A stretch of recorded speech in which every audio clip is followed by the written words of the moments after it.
Hello, everybody, and thank you for tuning into this episode of the World Through Electrospecs podcast.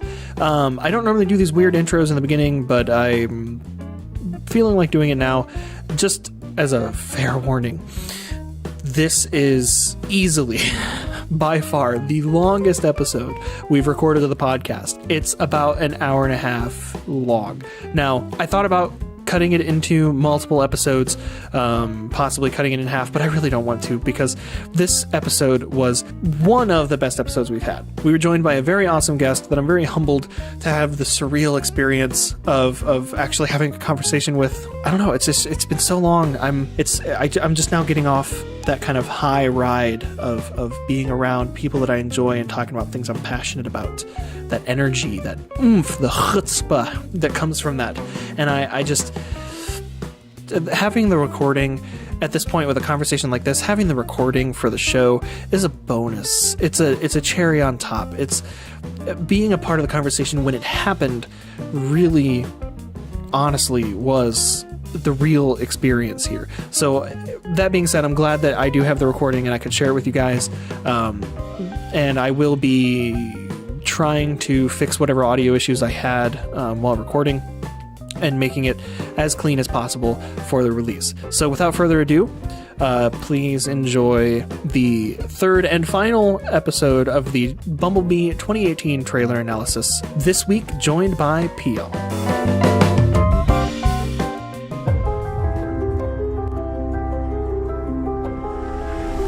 One of the things I love most about filmmaking and storytelling is sharing our experiences, sharing our stories with other people. Action. It's a way of connecting with people. Travis started a business that was very successful. Leica is a cutting-edge stop-motion animation company. Obviously, with Travis' background in animation, he has an incredible sense of being able to see a drawing on the page brought to life. At Leica, we try to find an artful balance of darkness and light and intensity and warmth and humor and heart. The idea of being able to bring that kind of philosophy to Bumblebee was really exciting. What's your name? I was a child of the 80s. I grew up loving those classic Spielbergian coming-of-age tales. And that was something that I wanted to bring to Bumblebee. We get to go back in time with Bumblebee and see where he came from and see him in his original form. Travis is taking the story back to the beginning, set in the time period where I first fell in love with Transformers. To take this big, expansive franchise and to focus in on a corner of that canvas, we really get to understand who Bumblebee is and why people love him. This is why you're here, Bee.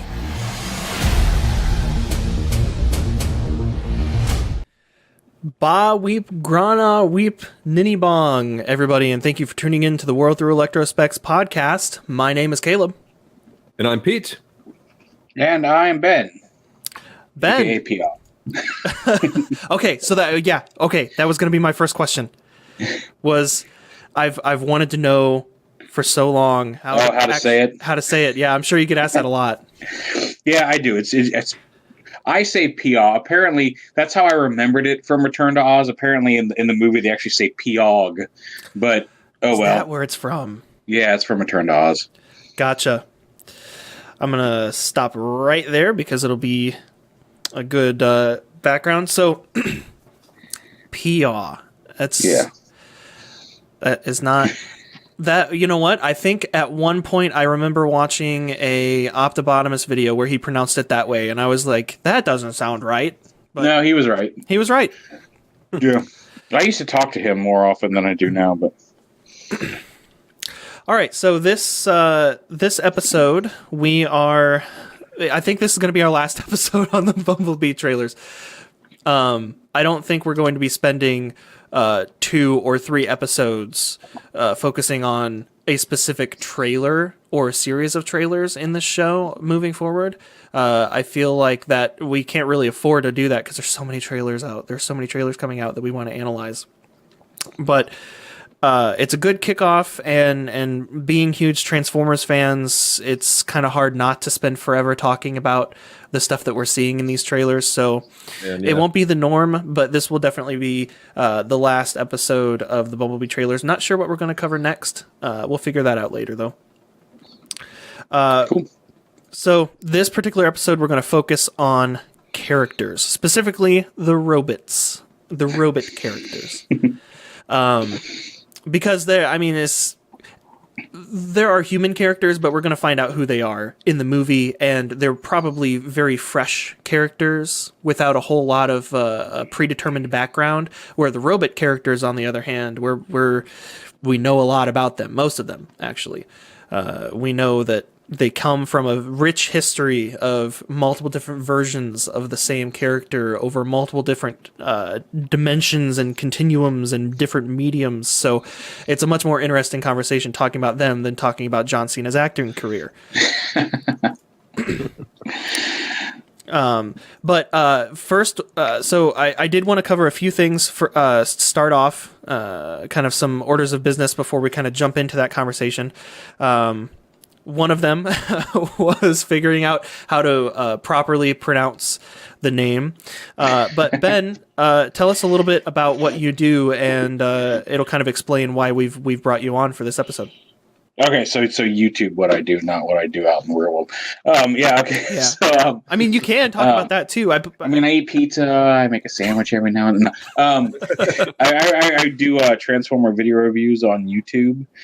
It's been 11 years now, a little over 11 years now. Which, God, I can't believe it. And I remember because, again, it all started because my daughter had just been born in September of 2006. And then that Christmas, my friend John at work came walking in. He had gotten a flip camera. His wife had gotten him a flip camera. And again, having a newborn, having parents living across the country, I looked at that and I'm like, oh, they're not super expensive. I should get one of those. That way I can film my daughter and very easily plug in the computer, share the video with my mom and dad who don't get to see her that often, which is the whole reason I bought it. And then a few months later was when they started getting all the really cheap animated toys on eBay, where it was like, buy them for $1 with $19 shipping, so you get the $20 figure for $20 shipped to your house, like type of deals. And so I started doing that, and I started watching video reviews, and they were always, because of YouTube's setup at the time, they were always like broken up into like 3 5-minute chunks where you had to just keep clicking on other videos because there was a time limit to how much you could upload.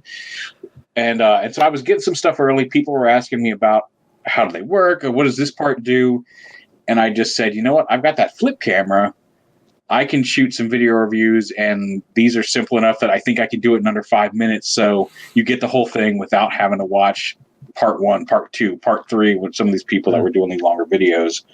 And that's how it started. And I've been doing it ever since. I've gone way over 5 minutes a few times, but a few times. What'd you say, Pete? Oh no, I was just saying early adopter then. Yeah. I was one of the first couple. I think it was me and Paul and Sean. There was Diancis, I think was his name, a British guy across the pond. Sorry, I know Paul is optobotomist. Who's Sean? Is that MGO? Sean is Sean Long, yeah. Oh, Sean Long. Okay. Yeah. Okay, who's MGO? I think his name's Emilio. Yeah, he came in not long after, like but a few months, like several months after it kind of started, and I'm sure there were some other than it wasn't just us. I mean, like there were clearly other people out there doing it, which is because I was, like I said, I was watching videos and was like, I can do these faster than this, But yeah, so I don't remember who it all started, but it was back when YouTube was not what it is today. It's a different world today. Yeah. So you don't have to dive into your real life at all. That's not the only question that I have. I don't have any problem with that. I don't. Well, the only question that I kind of had was as far as a while ago you released some video reviews of, I believe it was Lost Planet. It was some Lost Planet figures, and it seemed, I was under the impression through those videos, it seemed that you were somehow related to the company or worked for the company that made those figures. I did for a while.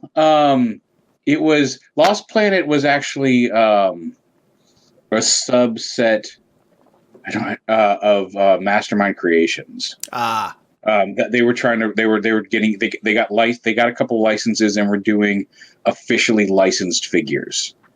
Gotcha. For a while, and I thought that was going to go somewhere. I thought that was going to be bigger, but like I don't know how well those Lost Planet figures sold. Like they're neat, like but it was just a bunch of like little G.I. Joe-esque action figures. I don't know how, like there were some neat mechs, there were some neat concepts coming out for it, but as far as I know, like I know they talked about making that hardballer, the big mech. And I don't know if that ever actually got produced. I know that they had the little ski mech that came out, like the little ride along, and it was like a snowmobile type mech came out. But I don't know if that took off. I don't know. I haven't heard about it. Like I've still got a bunch of them sitting in my closet. Based on the reviews you did, they seemed really high quality. They seemed like they were the same kind of quality you would expect from the 3 3/4 inch Black Series Star Wars line. Where maybe even a little better than that. They were small little dudes, but they came with some really good accessories. They came great with posability, great paint jobs. Yeah, they were really posable. Like and like I said, the little transforming jet ski thing was cool, or a snowmobile, I guess. And they had some neat designs. I just don't think people bought them. I don't know if it was the marketing. I don't know if it was just. I don't know what happened behind the scenes. So, well, that. Sorry, how long ago was that? That those. It was 2013, 2014, maybe. So it was about the height of the Transformer films, then. Yeah. Height. Questionable. Yeah. Well, this is going to revive it. Let's hope, right? I certainly hope so. I mean, I as well as I feel a lot of other people. I'm not one to just completely take a crap on the live action Michael Bay movies because I still appreciated them for what they were, and kind of like Star Wars, where it's like I'm a diehard Transformers fan. Even if it's crap, I'm still going to enjoy it, and I'm still going to appreciate it, and I'm still going to defend it because it is what it is, and it is what we're getting. But I'm one of the few people that actually enjoyed Revenge of the Fallen, you know? So I don't know where I feel like the peak of the live action Transformers films is kind of it's an opinion and not necessarily a time period. But yeah. Oh, that's true. Yeah. Yeah. But I really think that this Bumblebee film is just going to breathe so much life into the Transformers franchise. Absolutely. I hope it does. It looks like it's going to be fun. And I love the new art style they're going with. I'm still really confused as to how it relates to the other movies because. Right. Well, Ben, short or not short, what's your reaction to the Bumblebee trailer? Are there any specifics that kind of stick out to you that you're really excited about? And that might be a nice segue into some of the characters then too. Yeah. Mm-hmm. Well, I tweeted a little bit out when the first one hit. One of the things I really like is that whole scene where she brings him into the garage is very evocative of the comics. You know, when Buster brought him home from the battle, leaking from the movie theater, the drive-in battle. No, I just got goosebumps when you explained that. I did too. Yeah. One of my birthday gifts one year was I owned a couple of the copies of the originals. Uh-oh, what happened here? Sorry. I owned a couple copies of the originals, but I never actually owned a full collection, and one of my gifts for a birthday one year was that my girlfriend Haley got me was the volume 1 of the original comics, and I remember that happening. I totally forgot about that. Yeah, I had to go back and rebuy some. I remember picking up. I missed issue 1. I remember picking up issue 2 in the comic shop. Well, not in the comic shop, but in the bookstore. At the mall, I picked up issue 2 way back in the day and was reading it. I've actually got, I've got everything from the beginning of Marvel. I don't have any of the UK stuff. I don't have the UK specific comics, but everything that's been released in the States from the beginning of Marvel all the way through. I don't have Optimus Prime 25 yet, but all the way through Unicron number 6. I've got them all over here in long boxes. Wow. That's nice. Fantastic. So that was the moment in that trailer. You're like, oh man, this is it. or was it collectively other things? Or There's a lot of other stuff that I like. Like I said, that was where I was just kind of like, oh, great, nice, they're doing this. And I like that. I'm trying to think. The shot of confirming that Shatter and Dropkick are triple changers, I thought was cool. I'm trying to think what else. I like that he actually has a visible face under the car in vehicle mode. Well, Since that's been a joke for so long. We talked about that for last episode. It feels like an homage to the toys, because it's like a lot of times you'll have the head just kind of poking out of the bottom of the vehicle mode. Yeah, that's part of the reason I liked it too. I thought that was funny. I don't know. It just seems like not really character specific, but like I felt like every time, even when there was a big action scene at night in that trailer, I could tell what was going on. Like it wasn't just a jumble. Oh, sure, right. Because I just finally got around to watching The Last Night. I am so sorry. Like just a couple of months ago, and oh my god, that was a garbage fire of a movie. I wanted to like it so bad. I believe the way I described it, our recent episode or the episode before that when we were talking about this was I will still appreciate and defend the live action films, even though a lot of people don't like it, because like I said earlier, it's Transformers and I'll be on board no matter what happens. But when The Last Night came out, I was like, guys, you're not making this easy on me. I'm trying to like this. Yeah.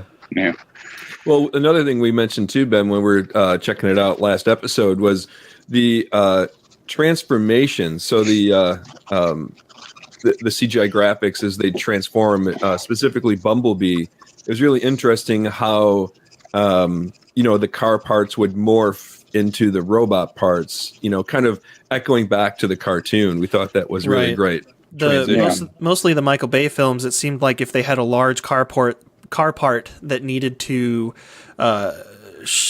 become a different size, they would just break it into smaller pieces. Where in this movie, it seems like they're allowing a little bit more room for the artistic ability to kind of shapeshift the parts a little bit.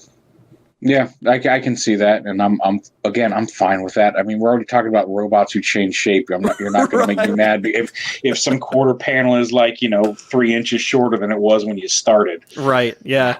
So now, do you have a favorite character? We're going to put you on the spot. Ooh, wait, this might be a loaded question. Being specifically from the movies or overall Transformers mythos. I don't know, Caleb. What do you think? Should we put parameters on that? I would say overall. Let's go overall, just completely. Overall, entire Transformers universe. Yeah, first character that pops to mind. Good, yeah. Oh, man. That's why I said that, because it's putting you on the spot. Yeah, I know. I do kind of like Hound.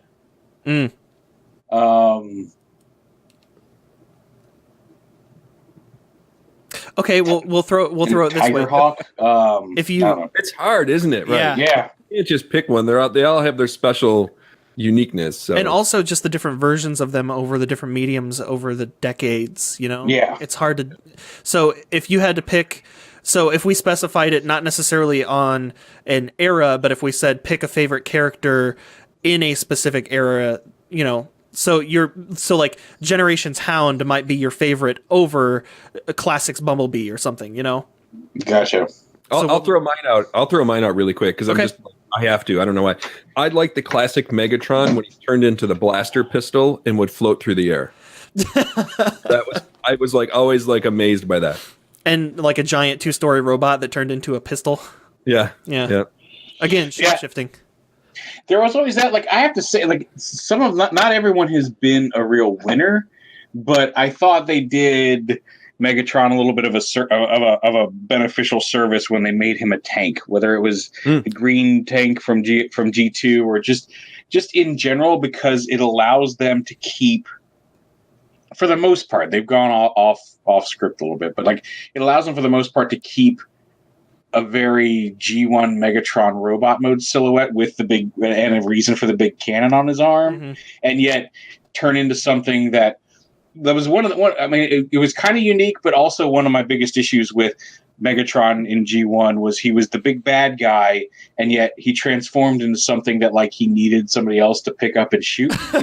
Yeah. And I feel like making him a tank makes him more into that destructive force. Although, I can see an argument the other way saying like, but that's what makes him unique as a bad guy leader was that he wasn't like just smashing and crashing like he needed to have subordinate. I don't know. Yeah. Right, But 'cause he was yeah, was G2 was the first time he was a tank, right?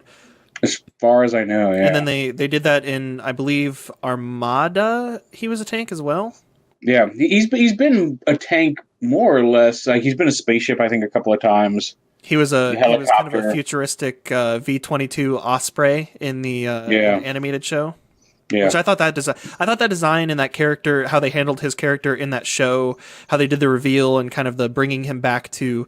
I'm actually a huge fan of the Transformers animated show. I am really too. like that I show. thought it was good. The art style is a little Tartakovsky-ish. A lot of times people will just kind of look at it and go, "Why would you watch that? It looks so weird." But I loved it. Yeah, I enjoyed it too. I thought it was a good show. I thought it was well written. Mm-hmm. Absolutely, yeah. All right. So That being said, we're already into character stuff. I'm gonna throw another one at Ben though. So Okay. now we're gonna even put you on this. Well, I am anyhow. Caleb, All right. doing? Let's just move to the live action films. Okay. So I was so disappointed to see Megatron not really have like a form besides his, bad guy robot kind of that was always around. But if you had to pick someone from the live action films then as a favorite character, there were so many great characters in those live action films. Yeah, let me think. I'm trying to remember all of them because I know there were a couple that I really enjoyed. And and names elude me too, so I'm horrible with names. I like the big robot with the big arms. That's as far as I go. What, Bulkhead? Bulkhead was cool, yeah. I like the what was that old guy that was like a pirate? What the heck was his name? Oh, Jetfire. He was the Blackbird, the SR-71 Blackbird. Yeah, that was Johnny Depp beard.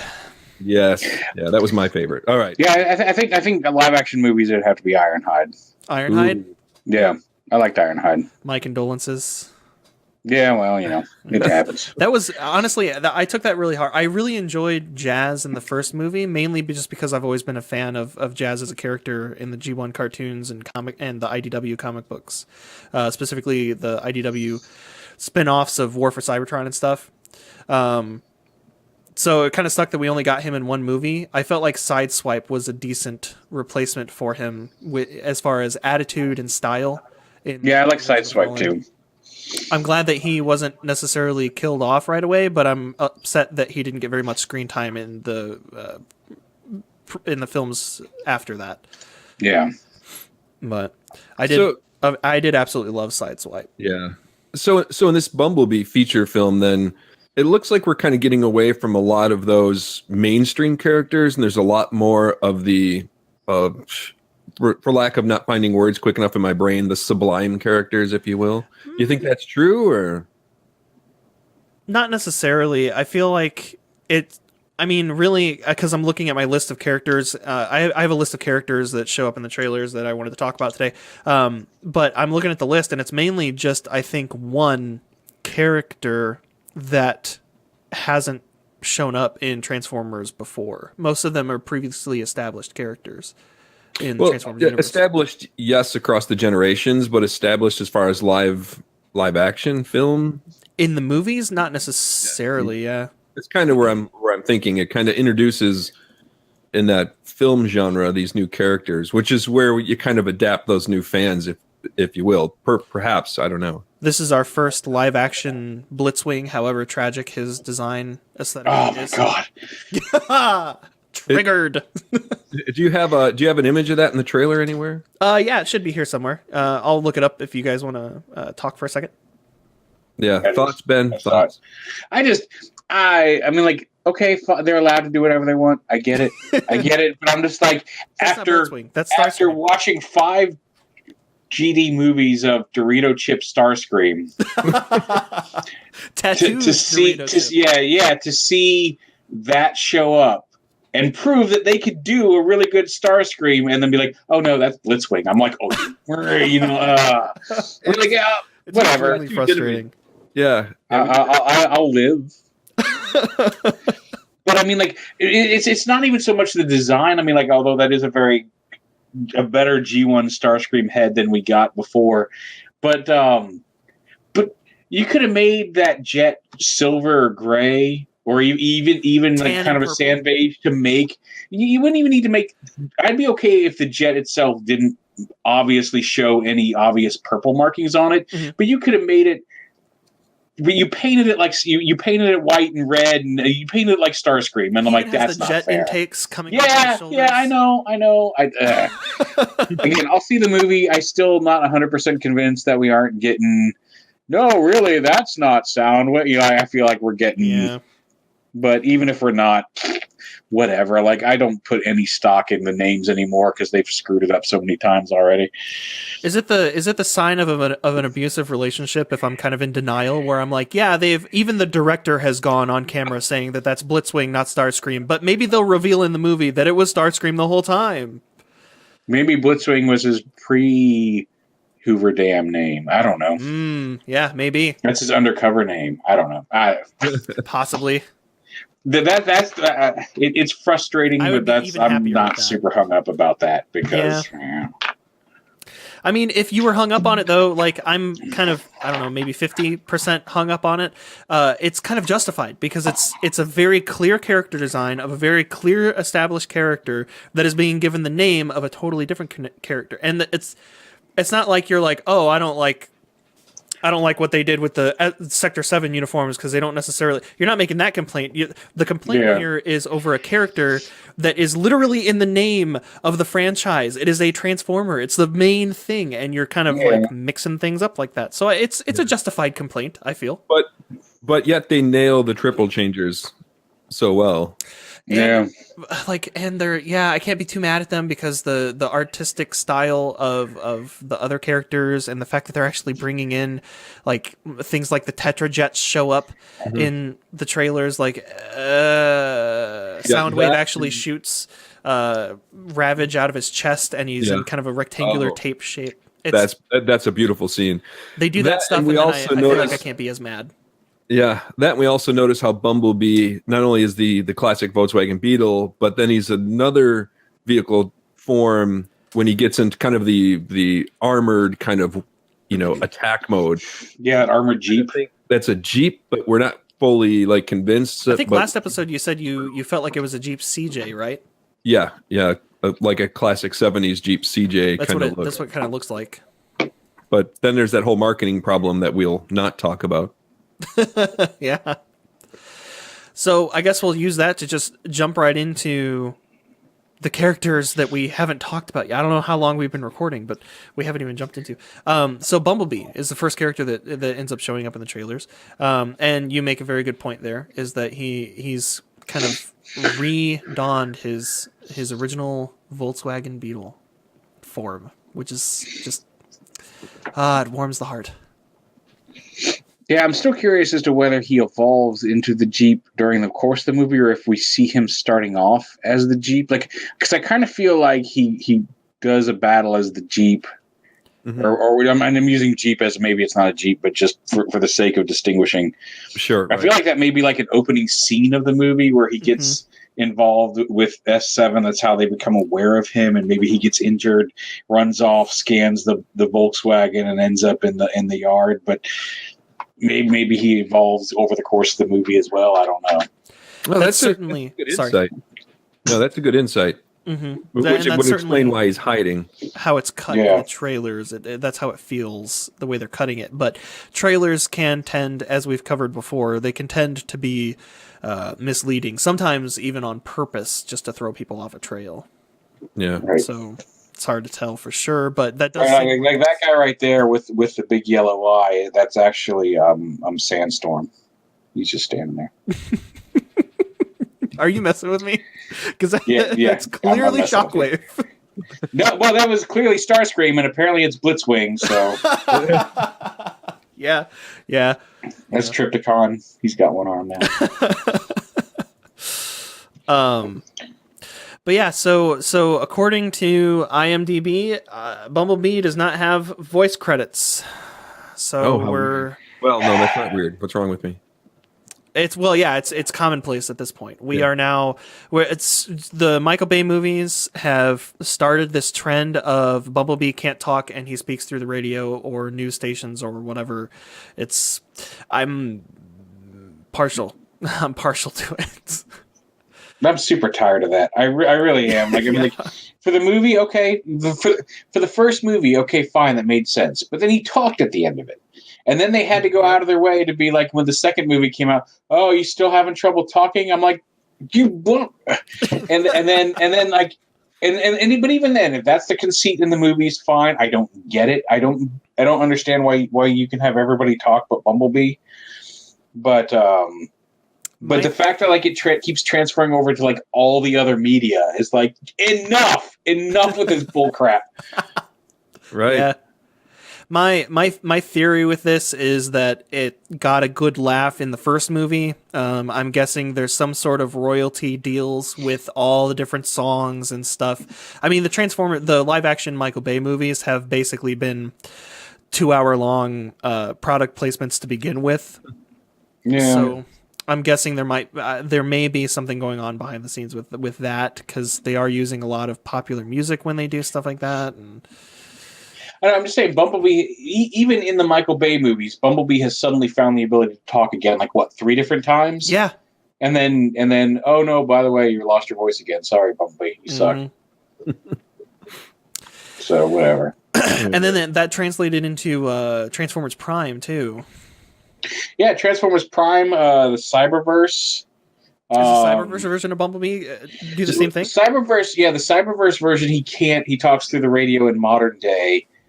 But apparently a lot of it is they're trying... I don't know the base story, but a lot of it is flashbacks. So, like, you're learning a lot of the story in flashbacks. And the flashbacks, he can talk normally. So you see Bumblebee talking normally, but like it's the same conceit of like, oh, he's lost his voice and he talks through radio clips. And it's like, that...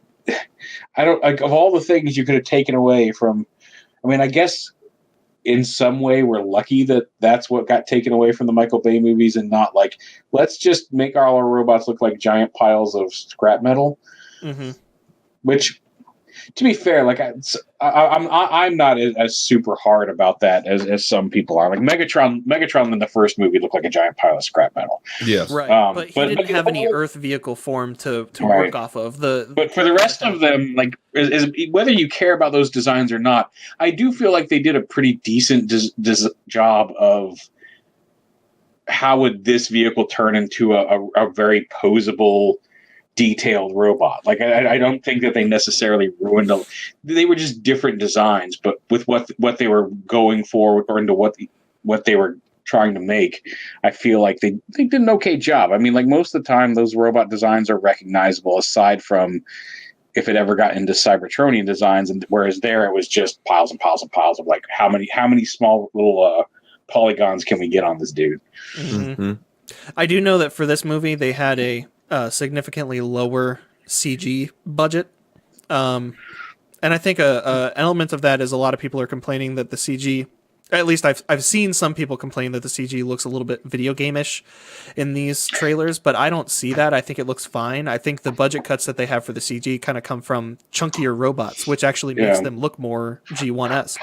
Well, yeah, I'll tell you what, I'm perfectly fine with that, because then they can stick to storytelling and really kind of bringing us in to that, as opposed to just kind of wowing us with, action transformation, I think some of the on Cybertron scenes do look a little like that one right there, do look a little video game CGI, like higher end video game CGI. They don't, but at the same time, like, especially like and this section as well. Yeah.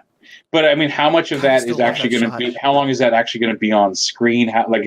Not a lot of this is going to be on Cybertron. Like, if it tells the story, fine. Like, I'm not.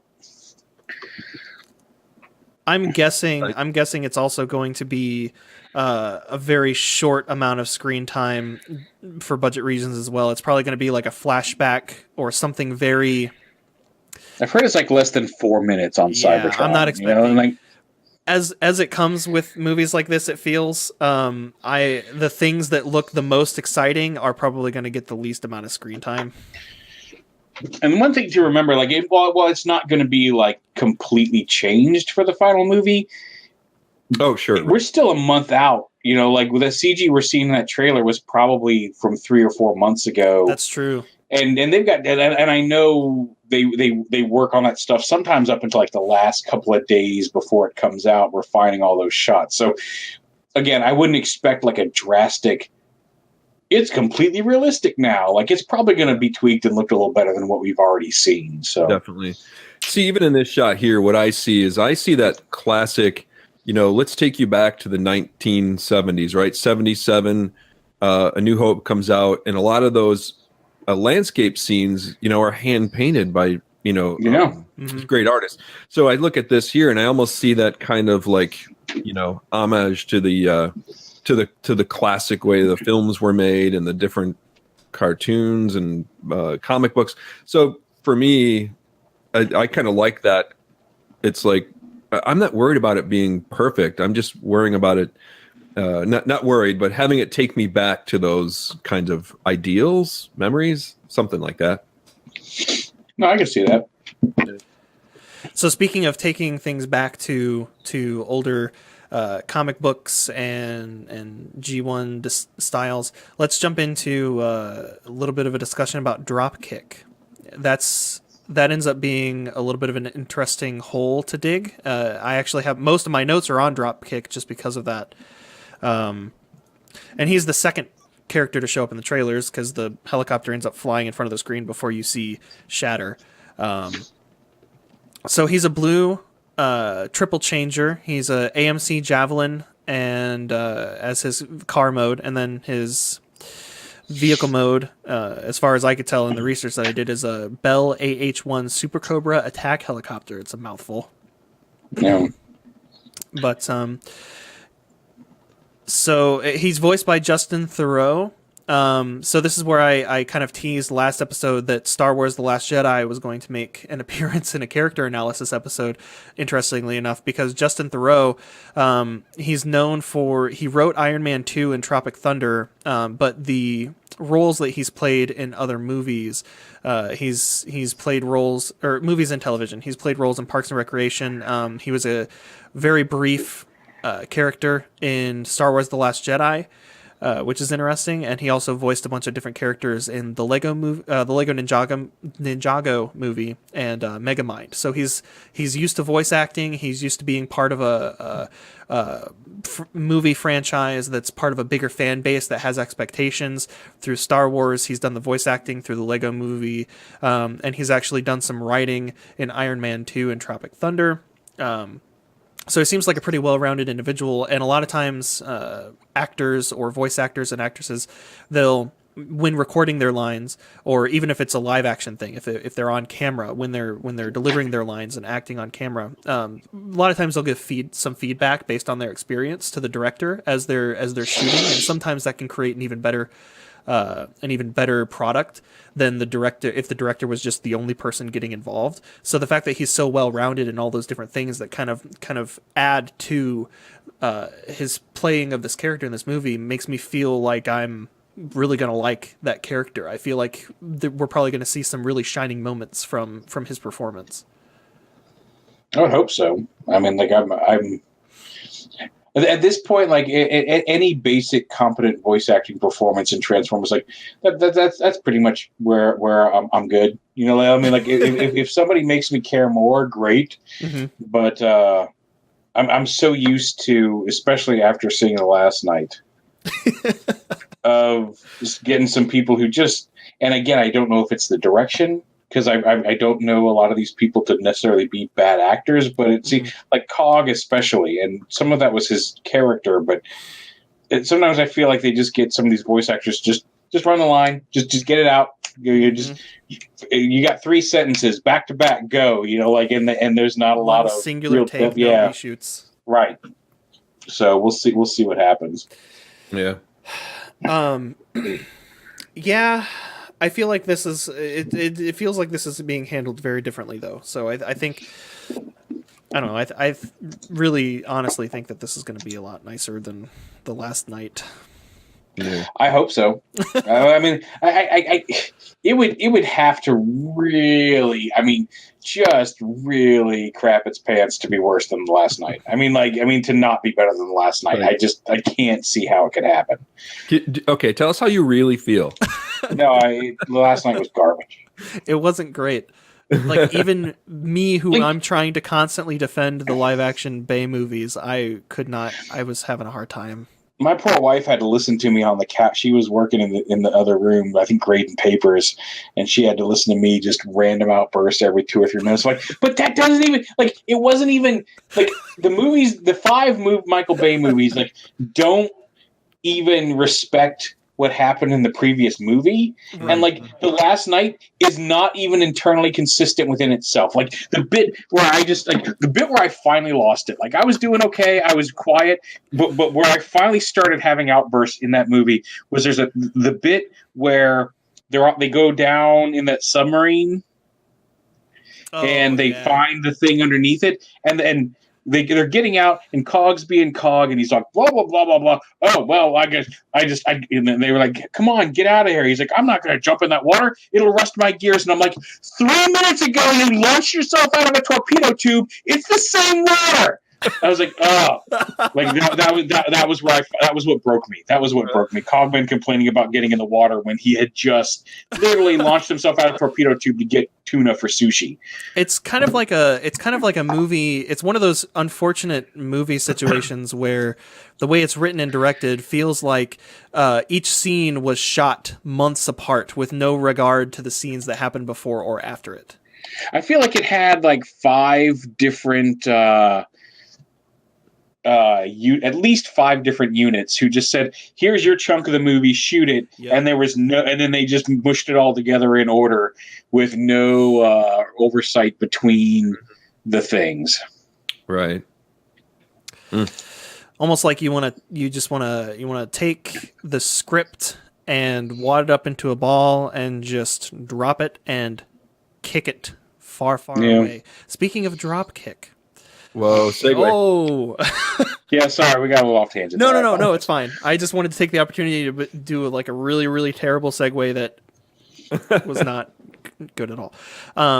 The other notes that I had on Dropkick was some interesting tidbits about his original, kind of his original G1 character.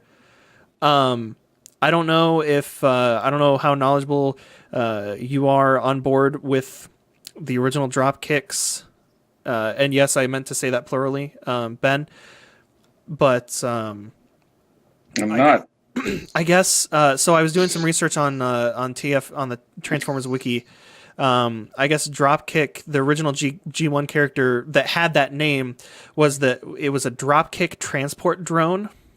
And the excerpt that I quoted here from the Transformers wiki was that Dropkick transport drones seemingly played a key role in the early days of the war launched by Megatron, transforming from robots to Cybertronic flatbed trucks. They were used during the energy raids both to transport warriors and to carry away stolen fuel. And they have screenshots and stuff like that. I don't know if I can't place them from the Transformers movie or from the actual cartoon episodes, but it's definitely the 1980s G1 cartoons. So he wasn't necessarily a character, but he did exist in some shape or form in the G1 era as a kind of repetitive drone. There were multiples of him. There were a bunch of them, and they were basically just workers, it seemed. So I don't know if he's going to be a singular character in this movie, or maybe we'll see more drop kicks in the movie to kind of maybe not. I don't know, but I just thought that was a super interesting point to make about his character, that he was originally just a rinse and repeat copy paste drone kind of in the background of some scenes. I feel like we'll probably get him as just a singular character in this one. So too. I mean, maybe I'm wrong, but that would be my guess. So then the other character we see here is Shatter, and she seems to be definitely somebody we are going to see a lot of in the movie. I feel like if there's ever an instance where we don't see the two of them together, it's going to be a focus on Shatter, and Dropkick will be the one that's kind of lost for a couple scenes. So, but she's a red triple changer. Her car mode is a Plymouth Satellite, and her vehicle or her plane mode is a Harrier jump jet. Voiced by Angela Bassett. Who That's interesting. Yeah, I thought that was interesting too. Mainly known for her role as Tina Turner. What's Love Got to Do with It? 1993. All right. Interesting fact about her that I thought would kind of pertain to this movie was that her role in Tina Turner. Famously enough, she didn't actually. I forget if she hadn't listened to any of her music. I know that she jumped into that role having done basically not a whole lot of research or not really being a huge fan to begin with of Tina Turner, and then just kind of, from what I understand, nailed it. That being said, just jumping into a Transformers character that doesn't have any pre-established... that was my other note, is that Shatter appears to be a brand new character. I can't find the name Shatter being used for any other character in Transformers in the very quick research that I did. It's not one I'm familiar with hearing before. It didn't sound... Exactly. So, the fact that she's jumping into voice acting, and it's a character that doesn't have any pre-established anything, but there's still some expectations because there's a huge fan base behind the franchise. I thought that was an interesting choice for a voice actor. Yeah. Or voice actress. Yeah, like I said, I'm curious to see how it all works out. It seems like I feel like we're getting a better focus on making the Transformers better characters this time around. So I'm hoping that translates into both the voice acting and how much screen time they're given in the movies. Like I excuse me. Again, I get originally you need to have a human contact character. Mm-hmm. Originally, but like I think the recent IDW comics can show that like the Transformers can be a lot of fun when you focus on them as actual characters and not just the giant robot backdrop to the human story you want to tell. So we'll see how it goes. That being said, it'd be cool if at some point, depending on how well these movies and this kind of soft reboot goes, it'd be interesting to possibly get a movie that has a bigger budget that focuses mainly on Transformers and doesn't have a huge story, a huge human element to the story. Yeah, I would love to see that. So speaking of characters that are established or not really established in the Transformers universe, and voice actors and actresses that are part of them, let's talk about the big man himself, Optimus Prime. Mm-hmm. And Peter Cullen back at it again. I hate to have this thought, and I'm afraid to say it out loud because I feel like that's going to possibly jinx it or cause bad luck. And I will eternally feel upset about that if that's the case. But I don't know what we're going to do Peter Cullen's getting old. I don't know what we're going to do when we lose him because there's no other Optimus Prime. I mean, there have been in the past, but I mean, he's the actual Optimus Prime, not just the other voice actors that have played him. Or play the character, you know? Yeah. And it's such an iconic voice. I was just going to say those exact words. Yeah. I think we'll be all right. I mean, like I said, I've had some different takes on them. I liked Gary Chalk as Primal. Mm-hmm. I think there's some people that will have to shift what we expect from Optimus Prime, and right. And then who knows? Maybe they go with a sound alike. I know they've hired a couple sound-alikes to do Prime. I think that guy who does the. There's a not John. You talk about John. Is that his name? The Real Trailers, Honest Trailers. Yeah, Honest Trailers. Yeah, John Bailey. That's my friend John. Yeah. I say my friend like we have been friendly. Like I've met him a few times. Like it's not like we hang out and have lunch or anything together. Like we're not like. Yeah. I feel like I'm trying to attach myself to a star that like. Is not really mine to attach myself to, but like I said, I know him. He's a friendly guy. I helped him get in line at at BotCon when Peter Cullen was there. Like, I found the secret. They were trying to be real cagey about where he was going to be, and I found the secret door they were going to make people line up at, and I got in line for him. So Nice. But yeah, yeah. I don't want to think too much about what's going to happen when we lose Peter Cullen. Hopefully he's just an eternal. He'll just live eternally. But I am just glad that we have him for now. You know, because he's still doing a great job being that not just iconic, but just inspiring and kind of chest rattling Optimus that everybody's expecting to hear, not just in the deep rattly voice that he has, but also from the perspective of just being heart wrenching. And when you hear him talking on screen, it doesn't matter what medium it is, whether it's a movie or a cartoon, you always feel that this is Transformers now. This is now Transformers. But there's a cadence. There's a cadence to his speech that's just beautiful. Yeah. The pacing and how he words things, just everything has a weight to it, and I love it. Yeah, I agree with all of that. I just think that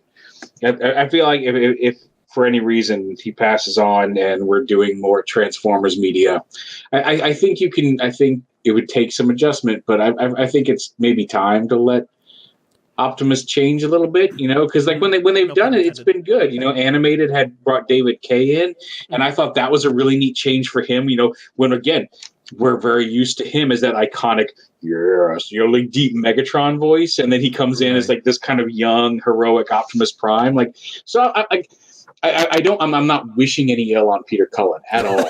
I'm just saying, like, I think there's some opportunities out there to really do some interesting stuff with Optimus Prime, and I'm curious. And like I said, I don't want to push him out, but I'm kind of excited to see where they could go if they did not have Peter Cullen. Definitely. Not that I want him out of this. Not that I'm trying to push him out at all. Well, not necessarily. He could also just decide to retire and still be around to do cameos or flashbacks or alternate universe episodes or something like that.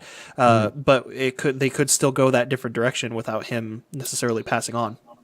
Yeah. And there are a lot of people in this world, and you know, you'll find possibly even a no-name voice actor that is just you know, that close where we really can't really notice the difference. So like that guy on YouTube that I forget his name, but he just kind of came out of nowhere and was just basically like Harrison Ford copied and pasted into a younger guy, you know? Yeah. Oh yeah. Exactly. We'll see.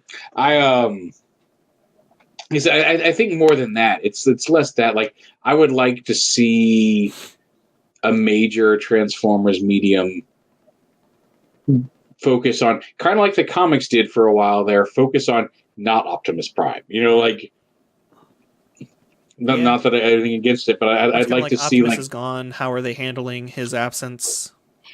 No, not even that. Not even like he's still around. It's just, let's focus on, like, not even like, oh, what kind of impact did he have? Because then you're still kind of focusing on Optimus Prime, but like, you're right. Give me like the Autobot exploration team that's like the Throttlebots and Mirage exploring like Sector 87, through the stuff where like they're far away from Cybertron, and you just let them be characters and have adventures without ever having like Optimus Prime jumping in to save the day or anything. Give me something like that.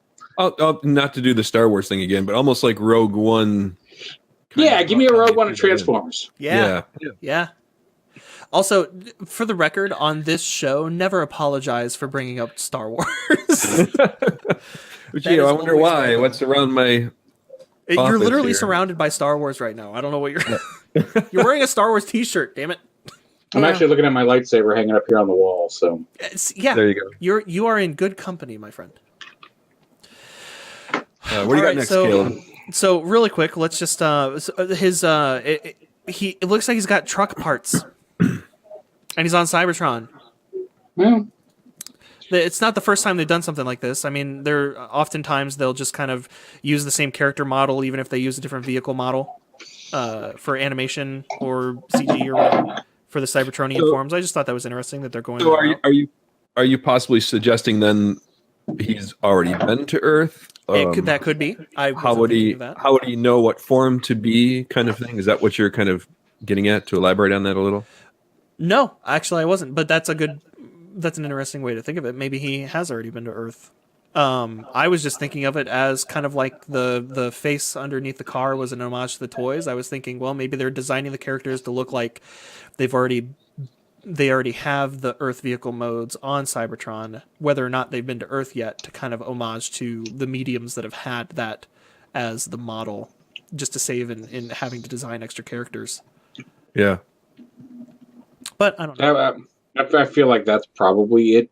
Maybe he's got an alt mode that is Cybertronian that just happens to put the parts like that in what appears to be a semi-truck conversation. Yeah. Well, there's some beautiful stuff you're scrubbing through there that it's so I know, great yeah. to watch that.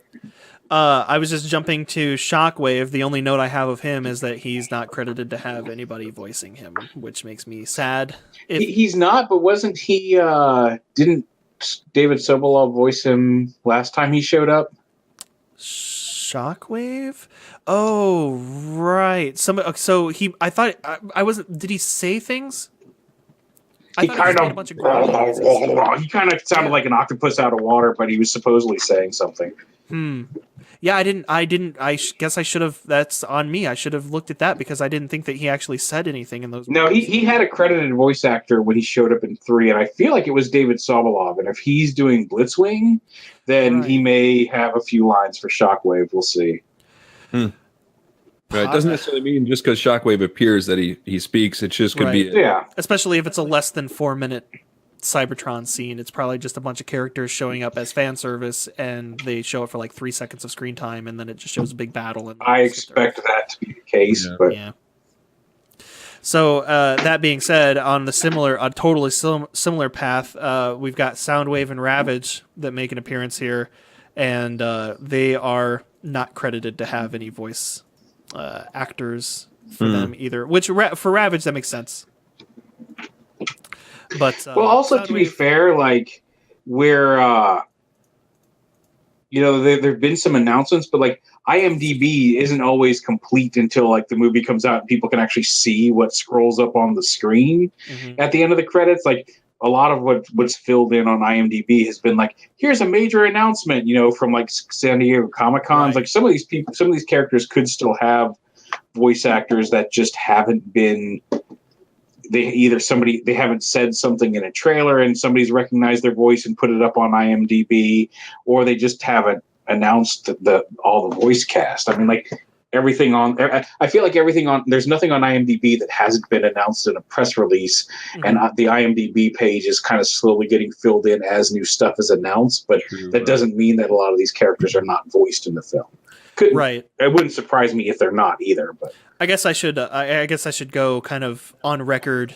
I'm in absolutely no way saying that the stuff that I'm pulling from the IMDb page that has been compiled so far, I'm in no way saying that that's set in stone how the movie is going to be. I'm just kind of as part of the nature of looking at trailers before the movie has actually been released.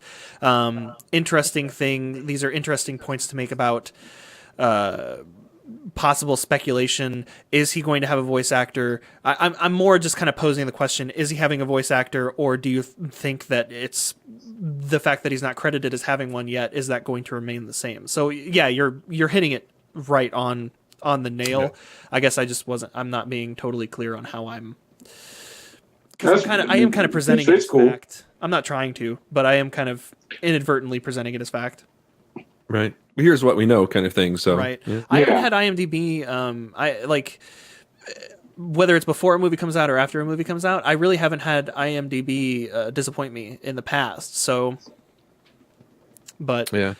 This is a beautiful shot, by the way. I know, it's so just great. Takes me back to the can't get enough of it. The original toys and some of the original comics. So, I mean, I'm kind of hesitant to bring this up because it seems we all, for the most part, have a pretty strong feeling about it. But we did mention him a few seconds ago, Blitzwing. And his appearance in this movie, he's voiced by, I can't find him. I'm trying to scrub through. He's David Sobolov. You're right. He's David Sobolov. which I guess he was also the voice of Depth Charge in the classic. Yes, he was. Yeah, he's been in a lot of stuff. I just looked him up, though. He did not. Shockwave, in his previous appearance, was also Frank Welker. Oh, so Frank Welker played him in Transformers Dark 3? of the Moon. Yeah. Wow, I didn't know that was Frank Welker. That's cool. Although, again, just whatever he said, but they could have just taken already recorded lines and ran it through some. Oh, yeah, he's Grodd on The Flash, David Sobolov. Oh. He's been in a lot of stuff. I really liked him as Depth Charge. I think that's where I first remember recognizing his name from. But I'm okay with that. Yeah, I'm okay with it too. I thought it was funny. I had to make a note here when I was kind of looking up just kind of general trivia on these actors or characters on IMDb or their respective Wikipedia pages on their various fan wiki versions of wiki. There's one interesting trivia fact about David Sobolov, and on IMDb it says trademark : deep growling voice. Oh, there you go. Yeah. Oh, he was Shockwave on Prime. I knew he played Shockwave at some point. So there we go. That's okay. So that's where that came from. The Prime Shock.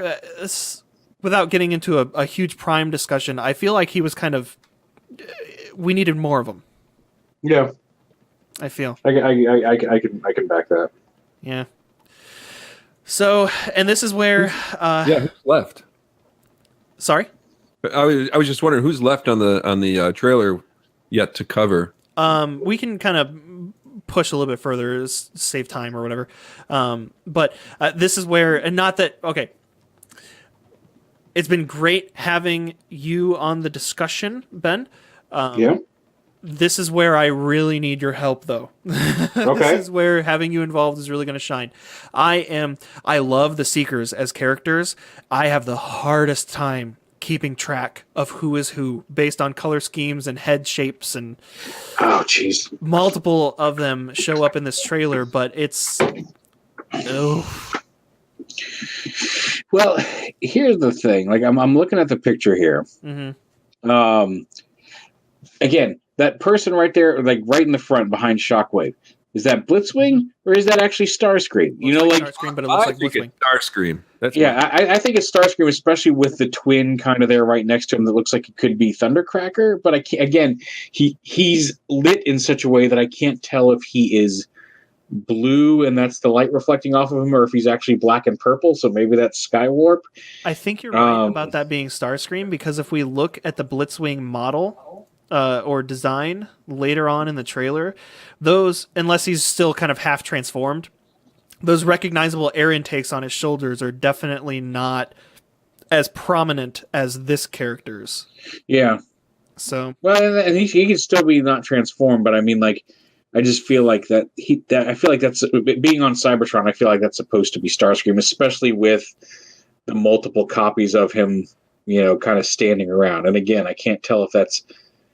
I feel like that's either Skywarp or Thundercracker. I feel like I'm leaning Skywarp, but I'm just not sure how much of that purple is reflected light versus what his actual body color is. it's also hard to tell if those lighter areas are gray or if they're teal. Because if they're teal, I would recommend thinking that it might be Slipstream. Possible. I feel like that's probably gray based on the lighting I'm seeing on like the other robot behind. Right behind the green cone head over there. That's an interesting thing to point out too. Having cone heads in a live action movie is just I didn't think those words would come out of my mouth. Yeah. But also if you look over there on the far, holy crap.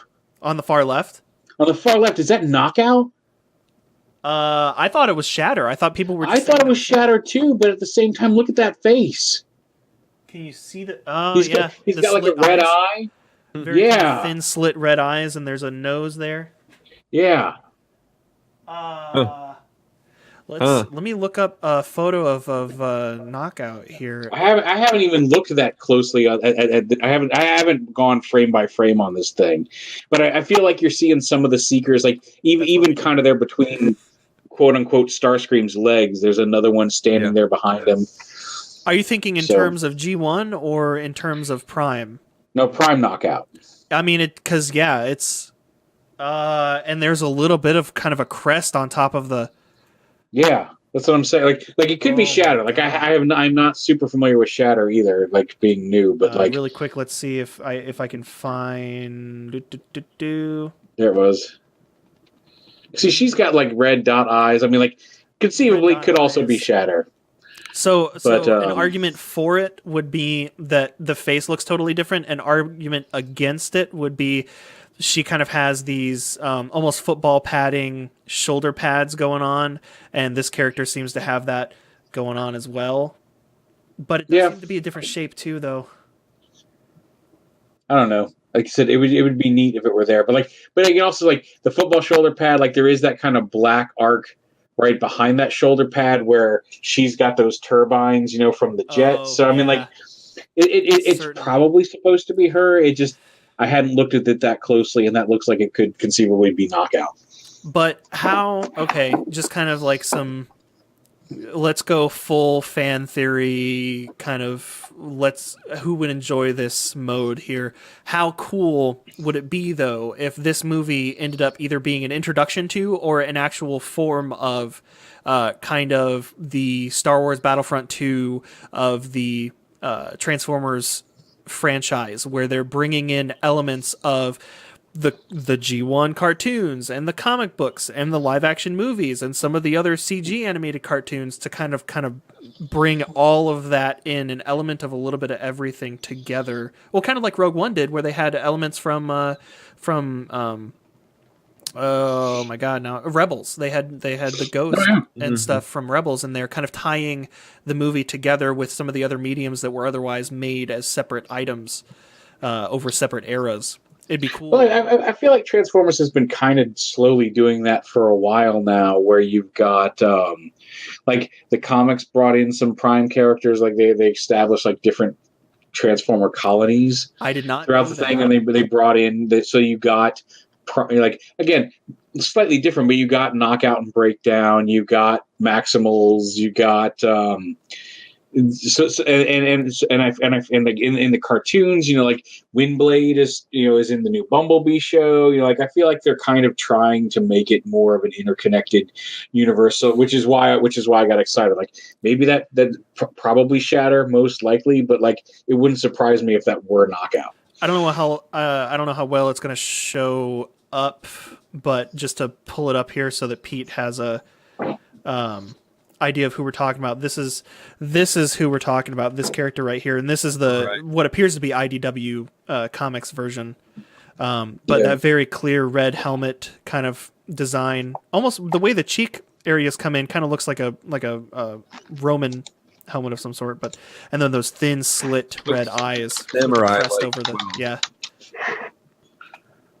yeah.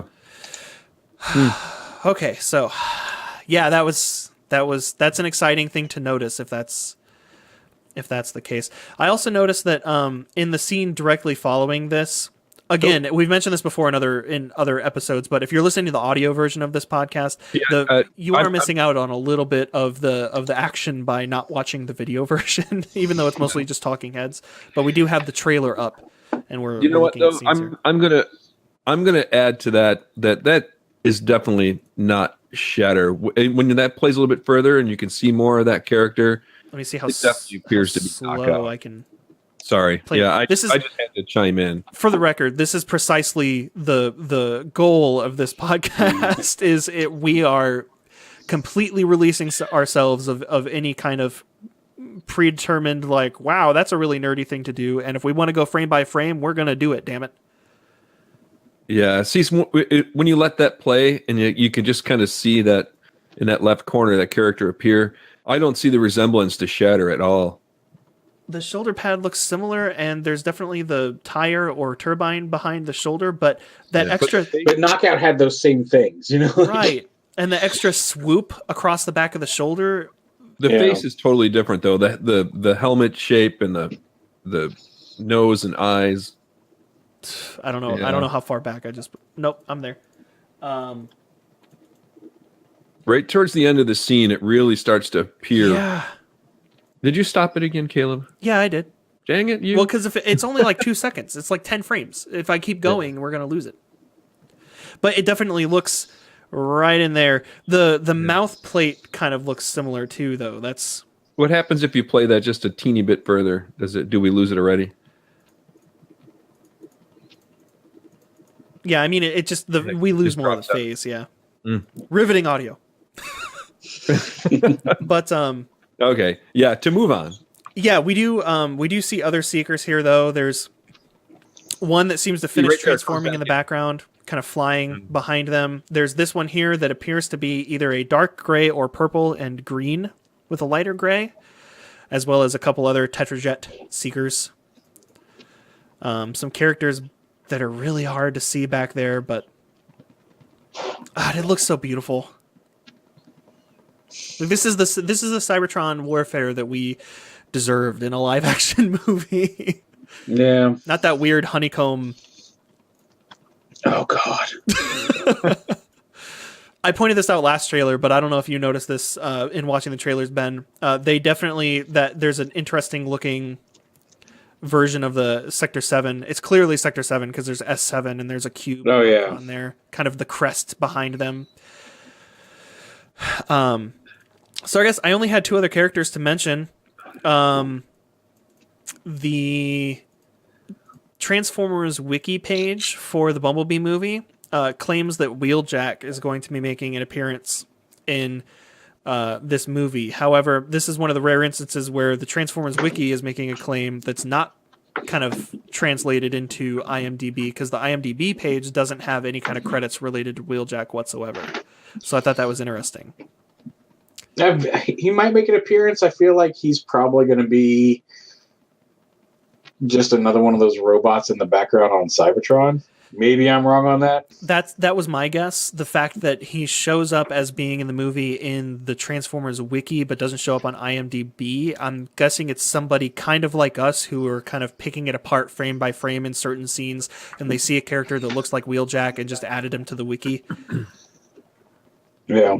But and then the last person that I had notes of that I thought was super interesting is Cliff Jumper. This is an opposite situation. Cliff Jumper isn't mentioned on the Transformers wiki as being in this movie. However, not only does Cliff Jumper have credits on IMDb, not IMDb, as being in the movie, but he also has a voice actor attached to him already. And I don't know what piece of media that came from, but he's voiced by Andrew Morgado.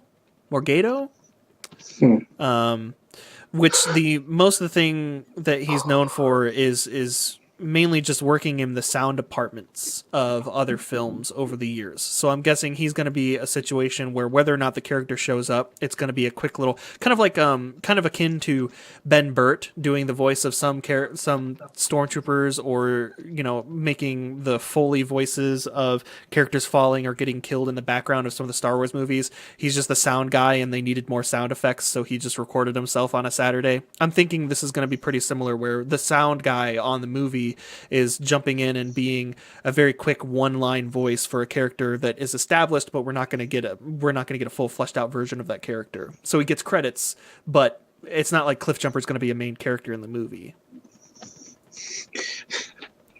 I'm just laughing at the idea that like Cliff Jumper is going to have more lines over 6 Transformers movie than Bumblebee did. And it's going to be like the sound guy, like, we recorded him singing in the bathroom, and that's what we used for Cliff Jumper's performance. And he's going to talk more than Bumblebee did across like 12 hours. No, what they're like, it's more like 22 hours over 6 movies. I did not make that connection, but that's a great point to make. Yeah. If Cliff Jumper gets a line in the movie, which it seems like he is. I mean, if they've got a voice actor credited for him. Again, though, it's IMDb. He would have to have 3 lines, because Bumblebee so far has had 2. Yeah. He's got he had his "I'd prefer to stay with the boy" at the end of the first movie, and he had his "But Optimus were best friends" or whatever crap he shot out in last night. Night. Yeah, so we would have to have 3 lines. We'll have to when we go see the movie later, we'll have to kind of try to keep tabs, see if we can spot Cliff Jumper and how many lines he has. No. Those are all the character notes I had, though. So that pretty much, I mean, as far as the specifics that we wanted to cover this episode, that pretty much covers everything that I took notes on. There might be more that I didn't catch, but I feel like that was pretty comprehensive. Yeah, that was definitely in depth. Loved it. So, is there anything else you guys would like to 127, I believe. Damn it, now I can't remember again. The number, the B designation we were talking about last episode, Pete. I believe I believe the number was 127. We were talking about, and if you're curious, listeners, or Ben for that matter, if you're curious as to what we're referring to, definitely go back and listen to last episode where we completely butchered a number over and over and over again that we couldn't remember. Fair enough. And now I'm bringing it up, and I'm still like, I think it was 127. Caleb, while we're chatting here, getting ready to close up, can you let that trailer play in the background while we just kind of? Yes, I cannot guarantee that I won't get distracted though. Okay, don't hit the pause button. I will not. Side note, I was very concerned about getting flagged on YouTube for having not just the video playing constantly, but the audio as the intro to these episodes, and so far we've been fine. No. So maybe it's That's a always good. kind of a review kind of situation, like a loophole where it's like, well, you're discussing the thing, not re-releasing. Well, there's all sorts of people, like somebody reacts to a trailer where they play the trailer down in the corner of the video and then they record themselves close up being idiots about what they see in it. Kind of like us. Sorry. Yeah, well, yeah. I mean, no offense intended, but I just see, like, every time something drops, I see so many of, like, the thumbnail of somebody, like, clutching their mouth and acting surprised and some silly goofy. And I'm just like, come on, guys. Throw a couple emojis in there. Yeah, but Ben, what do you think about the time era that the movie is set in? That is actually for the what is it? It's 87. Oh, I wasn't even getting that specific. We were just talking about the decade. No, I'm cool with that. I like going back. 87? Yeah, I think it's 87. Well, at the very least, like at first I thought it was 86, but then they have that bit in the trailer where they play "Never Gonna Give You Up." Mm-hmm. Oh. Which the Rick Astley Rickroll, and like that didn't come out until like early 87, so it has to be at least 87. I feel stupid for not immediately confirming that because I literally read this word for word in one of our other episodes, but on the description of the movie it starts with "on the run in the year 1987." Oh, does it? Yeah. Oh, there we go.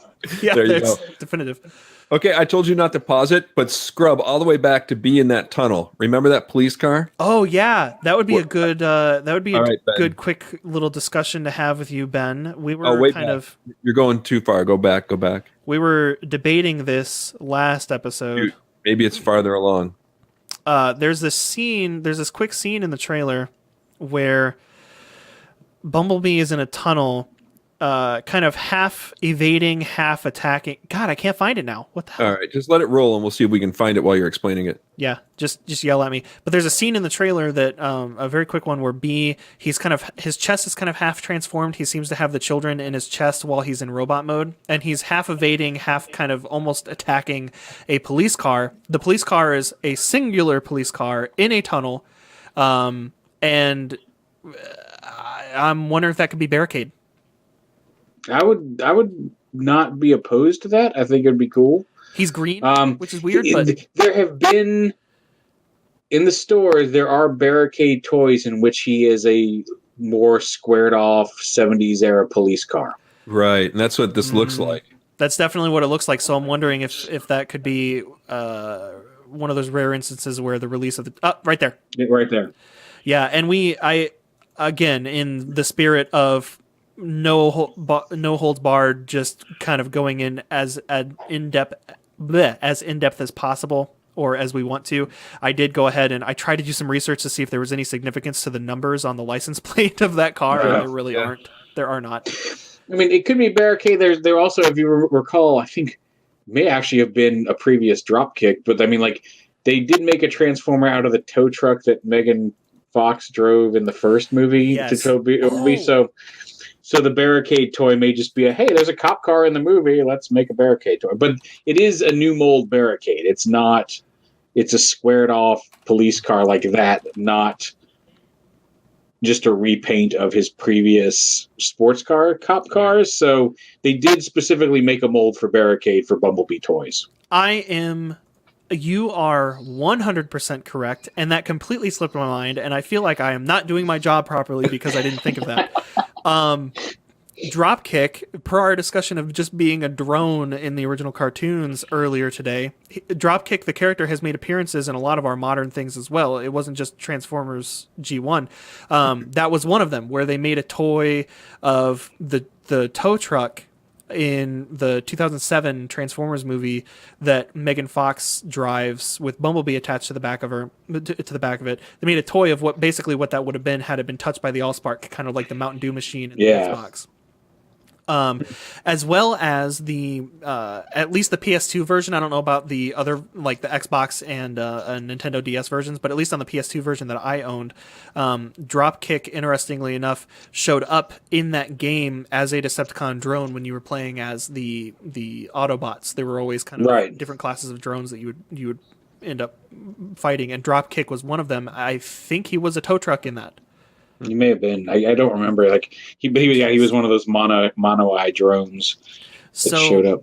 That being said, though, whether or not it's in the actual movies, at least in the counterpart mediums, being the video games and the toys, Dropkick is already, in a way, kind of a pre-established character in the movie universe. So, yeah, the fact that we're getting him in this movie is kind of interesting. I don't. This isn't a Star Wars situation. I don't need them to connect every dot, but I wonder if they're going to make some sort of. It could. I highly doubt it, but it could be possible that they could make some sort of connection there where he gets demoted as just a, because he screws something up or something. But I don't need those dots connected. I really don't. Right. Because Travis Knight is totally listening to this podcast. I'm letting him know. I feel like it's just name reuse in this case, but we'll see. Yeah. Well, I didn't mean to add extra time to that. So yeah, go ahead and let that. I love talking about this stuff. I really do. We'll let that trailer play. And Ben, is there anything else you wanted to throw at the conversation before we start to close out, or besides John Cena not aging? I don't think he does, honestly. I mean, how can you tell? Nobody can see him. No, I don't. I'm trying to think of anything else that I would like to add. I think my only thing is like when we had it up quite a bit, that shot of Dropkick and Shatter. This is more toy wise than movie wise. It seems like when we're actually getting quality, like the studio series figures. Dropkick is a helicopter, whereas we're getting Shatter in her vehicle mode, or in her car mode. Mm-hmm. And I think a lot of that is just based on the robot design, because if you look at it, like Dropkick very clearly has that helicopter cockpit in his chest, and I feel like they made him the helicopter, whereas Shatter, while she does have kind of the turbines and the fins on her back, her chest is very obviously made up of the front end of the car. Right. And I would like to get full-on triple changes of the two of them, although I realize how difficult that would be. Mm-hmm. Yeah. For the movie verse toy. Yeah. They're doing the Constructicons with triple changing and combining abilities, and they can turn into robots and cars and then limbs. Right. So if they can make Devastator work as a toy. I'm just laughing because I think of how many Transformer toys would lay around the house because I could never figure out how to get them transformed back. Even for my son, when I got them for my son, it was like, well, we'll just throw that in a box because I don't know how to get that anywhere. They're fun because you get a car toy, you get a posable robot action figure toy, usually with some sort of action feature involved, and then you also get a puzzle as well. It's just a great toy. Not toy franchise, but you know what I mean. I think all of my son's Christmas present Transformers always ended up in puzzle mode because you couldn't make it one way or the other, and it was just like, well, there you go, kid. Deal with that. So I just noticed a few things here. Well, I forgot the one thing already. I apologize. But so something I just noticed here that I didn't notice before: this hologram of Bumblebee doesn't appear to be the Jeep, the Volkswagen. In like his chest section, it's got kind of the Volkswagen chest section look to it, but there's very obvious chunks of metal covering what would be the headlights, and his shoulders look very different. It almost looks like a pre-Earth version of Bumblebee that they're showing the hologram of, and I just noticed that. So yeah, we'll see. Yeah, we will see. I just love that his whole facial feature changes from I'm in like, hi, I'm happy Bumblebee mode, and then it's like, all right, now I'm a warrior, armored bee. So that's fantastic. It almost changes to that wasp looking facial feature.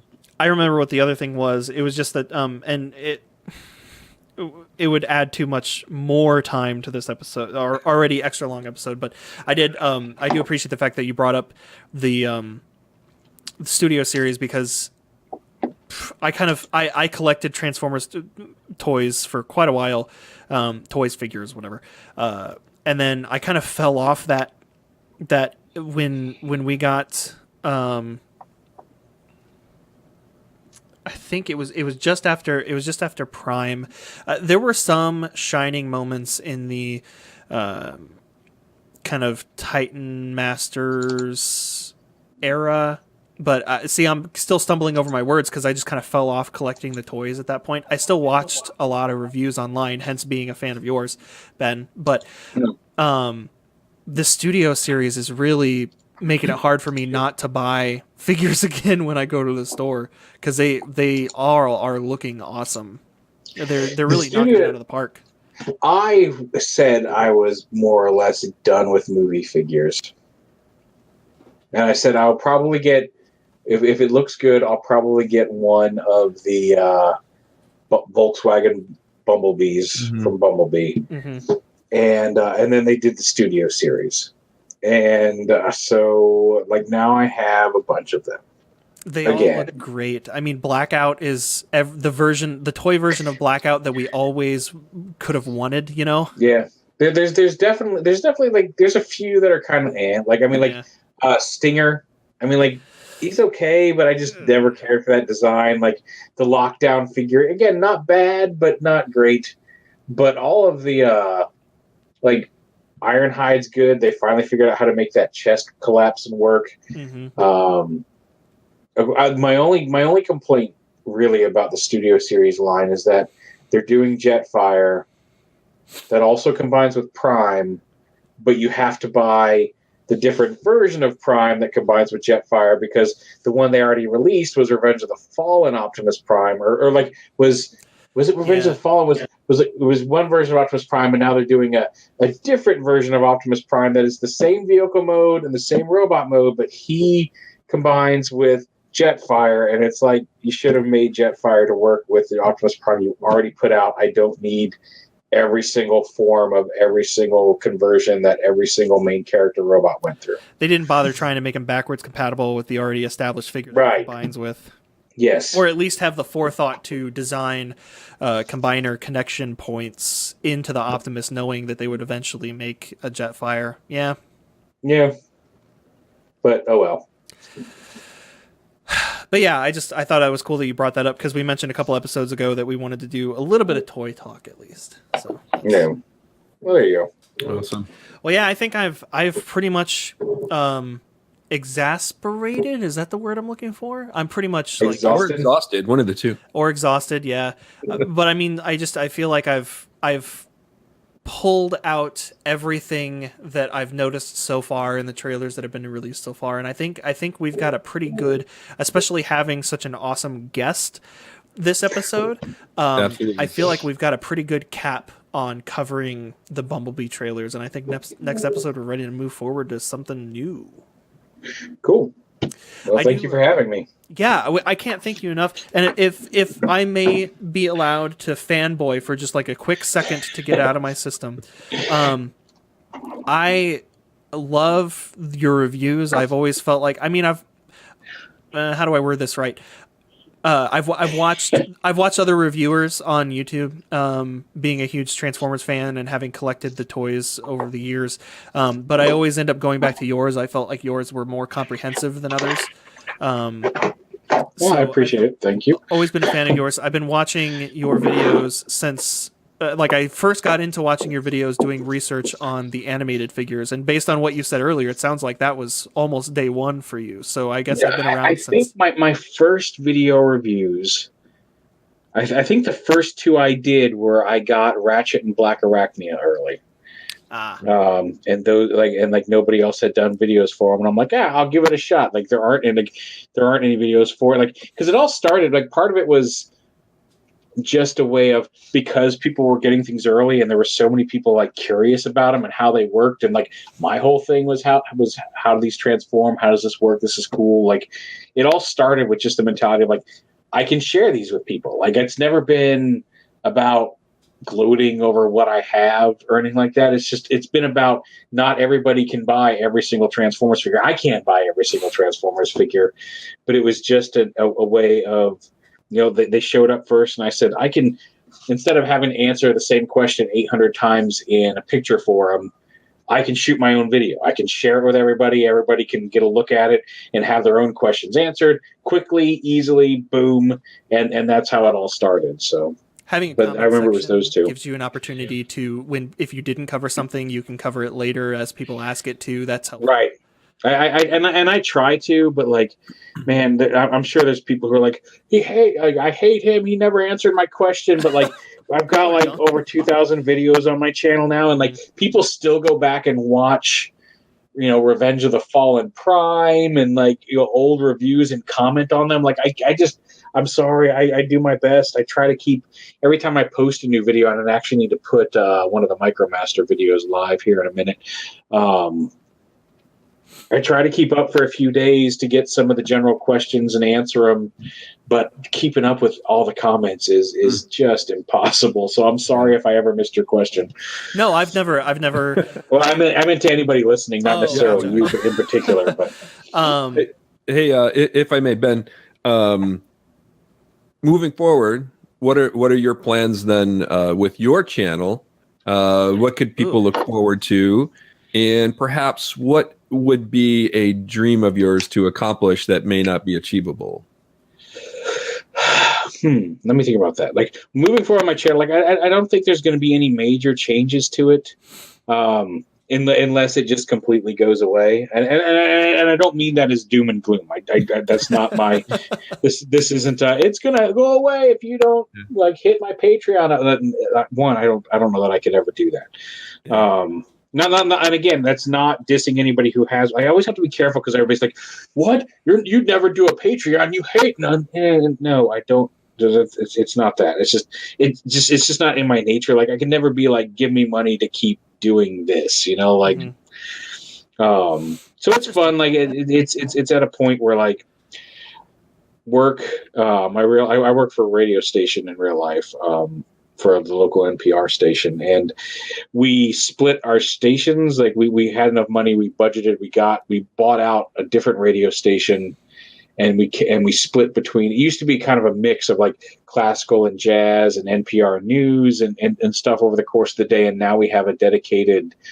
Here's music all on one channel with the classical through the day, jazz in the evenings, lots of different various music on the weekends, like a world music show and things like that. And then their other station is just all news. It's all news and talk 24/7.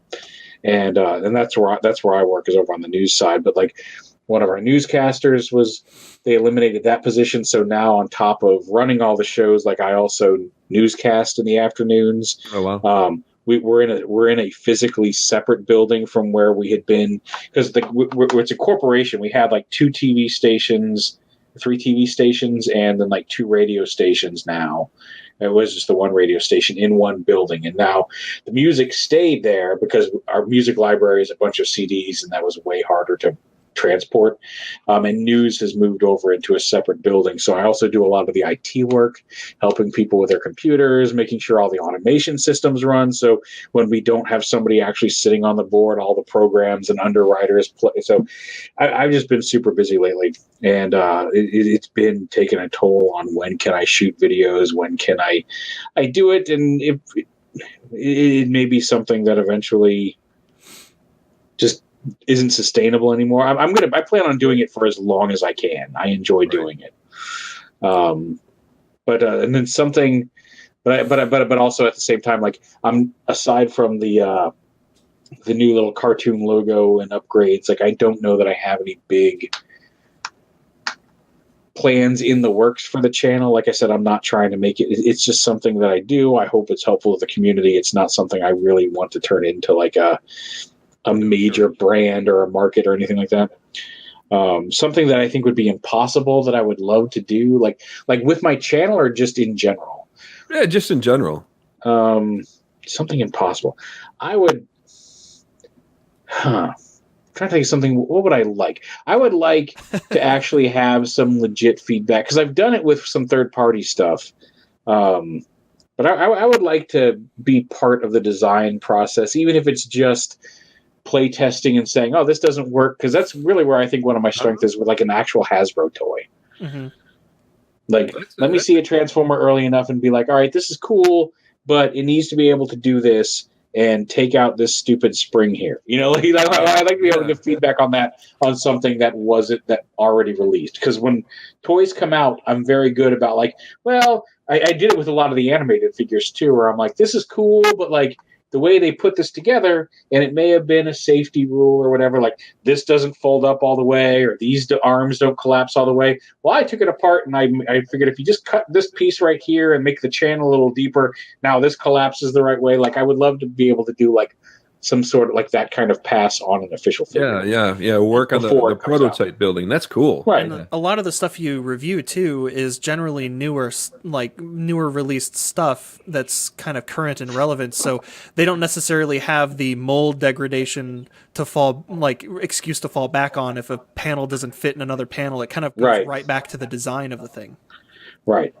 So awesome. I feel like you'd have a really good if in a situation like that, I would absolutely trust your judgment on a lot of that stuff. If not just because of the fact that you've been doing this for so long with not just Transformers, but with other brands and other toy manufacturers and franchises where you have knowledge of, you've seen the good and you've seen the bad and you've seen the ugly, and you would be a good. I could see that happening for sure. I don't think that's necessarily impossible. I think that would be a valuable thing for companies to do. You would think, but like I don't know. I don't know. We'll see. Yeah. All kinds of things to do in life and never enough time to complete them. Yeah, exactly. Only so many hours in a day.